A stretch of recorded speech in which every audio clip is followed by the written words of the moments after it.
Hello all, ஒரு பக்கா home stay prawn gravy எப்படி பண்ணுறதுன்னு பார்க்கலாமா? கடாயில் கொஞ்சமாக எண்ணெய் விட்டு சோம்பு பெப்பரில் தாளித்து கட் பண்ணி வச்சுருக்க சின்ன வெங்காயம் ஆட் பண்ணி லைட்டாக வதக்கிக்கோங்க.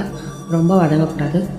நெக்ஸ்ட்டு தக்காளி ஆட் பண்ணிக்கலாம். இன்க்ரீடியன்ஸோட அளவெல்லாம் டிஸ்கிரிப்ஷனில் கொடுத்துருக்கேன், செக் பண்ணிக்கோங்க. தக்காளி நல்லா மேஷ் ஆகி இந்த அளவு வெந்ததும் மஞ்சள் போட்டு க்ளீன் பண்ணி வச்சுருக்க இறால் சேர்த்து லைட்டாக மிக்ஸ் பண்ணிவிட்டு பூண்டு பேஸ்ட் ஆட் பண்ணிக்கலாம். பூண்டோட பச்சை வாசனை போனதும் குழம்பு மிளகாத்தூள் தான் யூஸ் பண்ணிக்கோங்க. இல்லைன்னா அதுக்கு பதிலாக மிளகாய்த்தூள், மல்லித்தூள், அதோட மஞ்சள்தூள், உப்பு போட்டு எண்ணெய் விட்டு வேக விடுங்க. ப்ரான்லேருந்து தண்ணி ரிலீஸ் ஆனதும் உப்பு காரம் செக் பண்ணிவிட்டு அட்ஜஸ்ட் பண்ணிக்கோங்க. 10 மினிட்ஸில் ப்ரான் வெந்துடும்.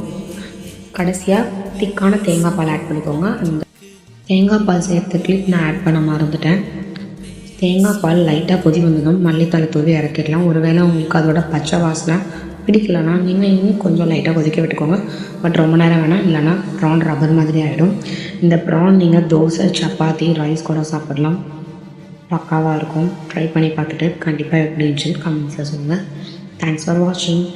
லைக், ஷேர், சப்ஸ்கிரைப் பண்ண மறந்துடாதீங்க. பாய்.